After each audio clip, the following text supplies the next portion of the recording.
When you think of an absolute superpower, you usually picture something untouchable. Right, like a fortress. Yeah, exactly. A fortress with walls so high and systems so perfectly engineered that absolutely nothing gets through. You expect total, unyielding control. That's the assumption, yeah. But when you look at the Exodus story through the lens of ancient Near Eastern history, that impenetrable fortress is being systematically dismantled from the inside out. There really is. And not by a bigger army, but by a highly calculated theological deconstruction. So whether you're brushing up on ancient history, or you're fascinated by theology, or you just love a good intellectual mystery, this deep dive is designed perfectly for you. Absolutely, because we are looking at a campaign that targets the very bedrock of a civilization's reality. Exactly. And to map out how this works, we're pulling together a stack of really fascinating sources today. We've got insights from theological podcasts like the Naked Bible podcast and Save for the Glory of God. Right, both great resources. Yeah, and we're combining that with detailed verse-by-verse commentaries from StudyLight and Bible study tools. Plus, we've got this really incredible academic article from thetorah.com that translates some ancient Egyptian funerary texts. Which is going to be crucial for setting up the context later. For sure. And just to be clear up front, our mission here is to look past the familiar, Sunday school versions of the 10 plagues of Egypt. We're impartially laying out the source material to uncover the sophisticated theological warfare taking place beneath the surface. Right, because this is a direct, targeted challenge to the foundational operating system of the ancient world. Okay, let's unpack this. To understand the mechanics of that challenge, we have to start with the Egyptian concept of Mut. Yes, Mat. It's a term that gets thrown around a lot in Egyptology. It does, but functionally, what was it? Because our sources explain that Mut was essentially the divine cosmic order of the universe. Right, it was a principle of truth, balance, and predictability. And the pharaoh wasn't just a political head of state, right? Like, his primary cosmic responsibility as a god incarnate was to maintain that Mut. Exactly. He was literally the barrier holding back primeval chaos. So the plagues are not random localized disasters. No, not at all. They were the systematic decreation of this order, turning a habitable world into total chaos.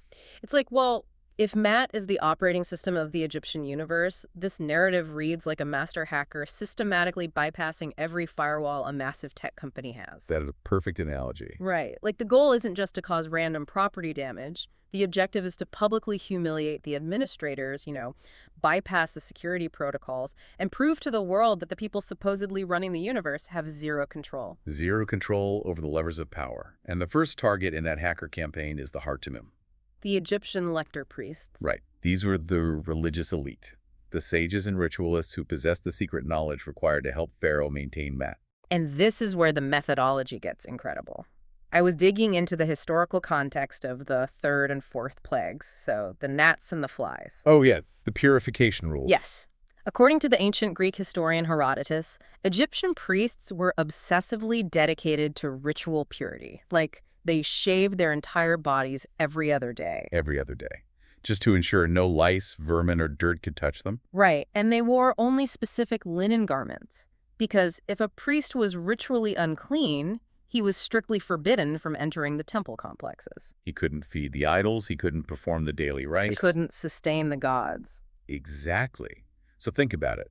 When the dust of the earth itself turns into gnats and swarms of flies saturate the air, maintaining that physical and ritual purity becomes mathematically impossible. It's a total system shutdown. Every single priest in the empire is suddenly rendered ritually unclean. And the immediate consequence is that the temples have to shut down.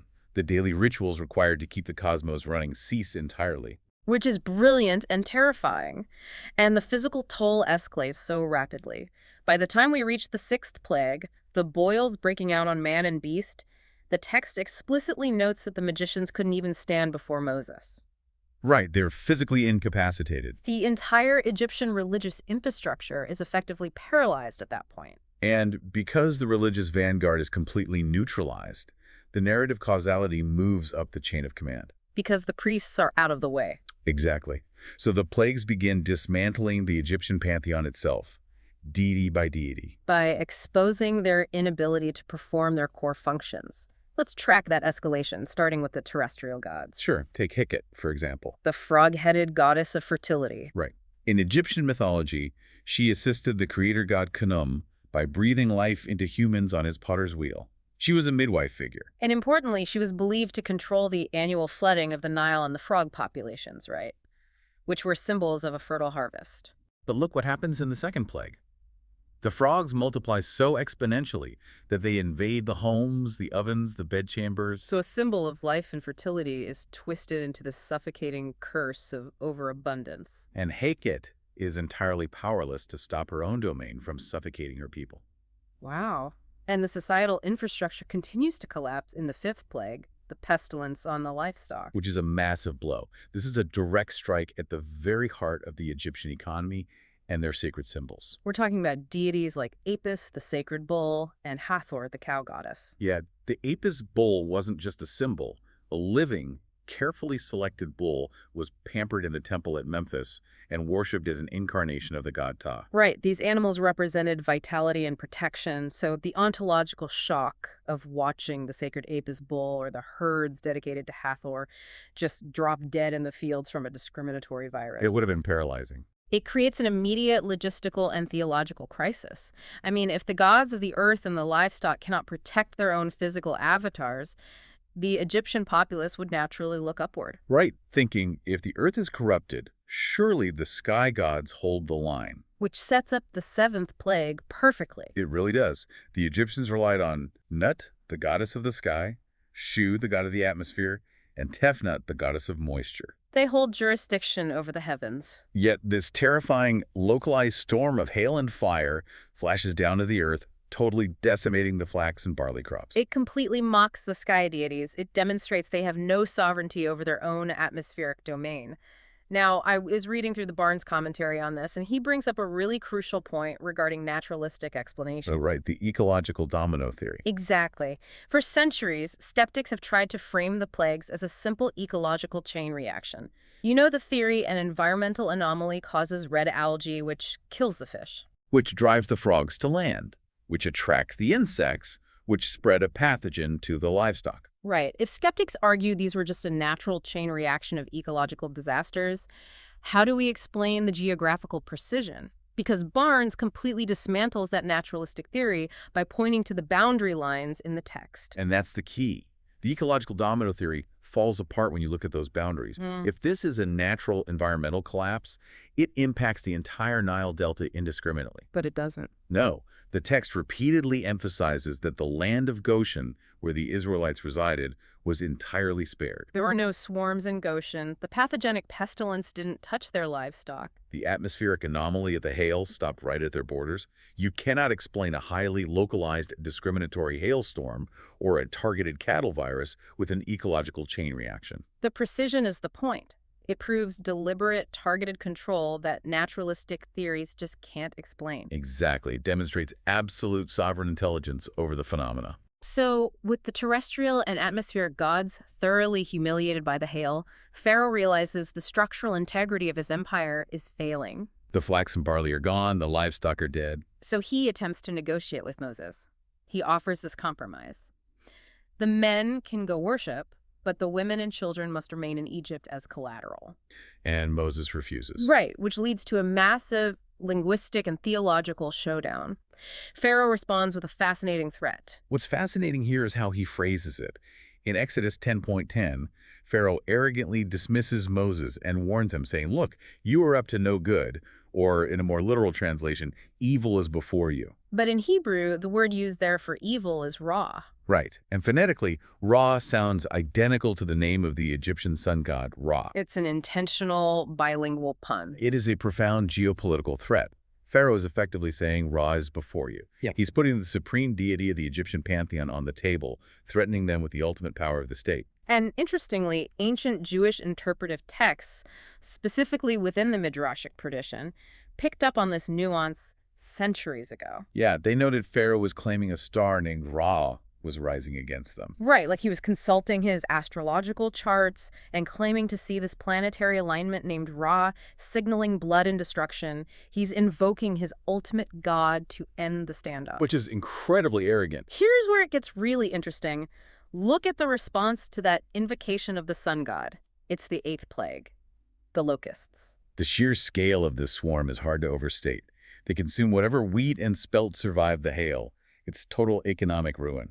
But the phrasing used to describe the swarm is what stands out. In modern translations, it usually says the locusts were so dense they covered the face of the earth, but our sources highlight that the literal Hebrew translates to covering the eye of the land. And the Eye of Ra was a pervasive Egyptian idiom for the sun. By stating that the locusts cover the eye of the land, the text is indicating that the swarm was so massive, so incomprehensibly dense, that it literally blotted out the sun. So they did more than just finalize the agricultural collapse.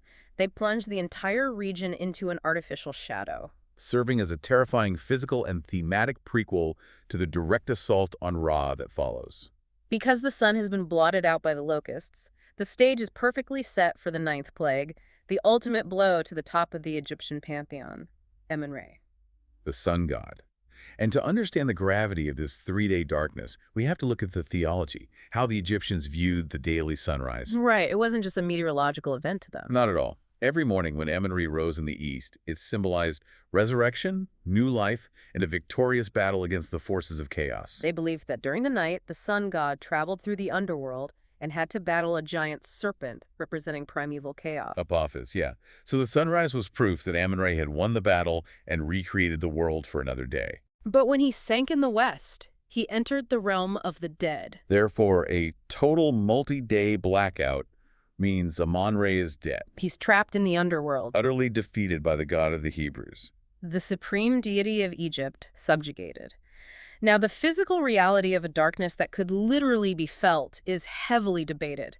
But commentators like Barnes and Kaufman suggest a really interesting physical mechanism. The Khamsin dust storm. Yes, the Khamsin. It's this intensely hot, severe wind from the Sahara Desert that typically occurs in the spring. And it fills the atmosphere with such fine, dense sand and dust that it entirely blocks out the sun. Exactly. A severe Khamsin storm throws so much abrasive grit into the air that it literally causes physical pain to the eyes and the respiratory system. You can feel the darkness scraping against your skin. The sensory deprivation and the societal paralysis that would result from that are staggering. Matthew Henry's commentary highlights this perfectly. He paints a vivid picture of the psychological terror. Right, for 3 days, or essentially 6 continuous nights, the Egyptians were paralyzed by fear. The text states that no one could see anyone else, and no one rose from their place.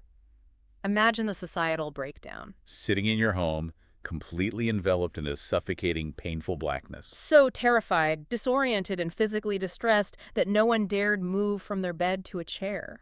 And you have the Pharaoh, the literal son of Ra, sitting in his palace, entirely unable to summon the sun, completely delegitimized. His core function as the maintainer of Mot is exposed as a fraud, and Henry suggests they were tormented by their own psychological dread.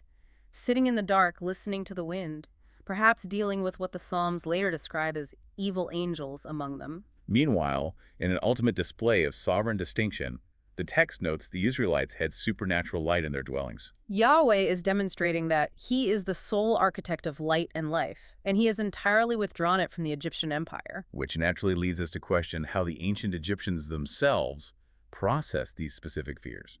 Right. To prove this isn't just modern interpretation mapped backward onto an ancient text. Did they actually conceptualize a 3-day darkness or a mass localized death as their ultimate cultural nightmare? And to answer that, we have to look at actual ancient Egyptian texts. Because there are receipts. The scholars at thetorah.com highlight several documents that share this exact, highly specific vocabulary of terror. Like the Middle Kingdom text known as the Prophecy of Neferohu. Right. It's a lamentation about the collapse of societal order, the collapse of Ma'at, and it talks about the sun disk being covered so shadows can't even be distinguished. And building on that, there is a later Demotic tale about a powerful magician named Siosire. This one is striking. Within this narrative, there's a specific threat to cast a spell, making Egypt spend exactly 3 days and 3 nights seeing no light, only darkness. The specificity of that is remarkable. It shows that the concept of a multi-day supernatural blackout was a deeply ingrained trope of ultimate terror for them. And the final plague in Egyptian lore echoes this too. Even the devastating 10th plague, the death of the firstborn, shows up in their funerary texts. Yes, the pyramid texts and the coffin texts. These ancient inscriptions carved into pyramids and coffins contain these mysterious, recurring references to the night of the slaying of the firstborn. Which shows how deeply these mythological concepts were embedded in the Egyptian psyche. The fact that they inscribed it on coffins as an event to be feared in the afterlife is profound. It really makes the biblical plagues a perfectly tailored attack on their specific fears and beliefs. When Yahweh unleashes these plagues, he is dismantling their most heavily guarded theological fortresses. So, what does this all mean? When we synthesize this entire stack of sources, from the linguistic puns to the daily hygienic rituals of the priests, all the way down to the funerary spells, the entire narrative shifts. It does. The plagues weren't just random magic tricks or a story about a stubborn king. Right, they were systemic dismantling of an oppressive empire's worldview, proving their earthly and cosmic systems were entirely powerless. Every mechanism they relied on for predictability and for cosmic order was proven to be entirely hollow, and that strips away the illusion of absolute control. Which brings it home for us, right? I mean, we might not worship frog goddesses or rely on an apis bull to secure our economy. And we certainly don't worship the sun to ensure the world wakes up tomorrow. But human psychology hasn't shifted much.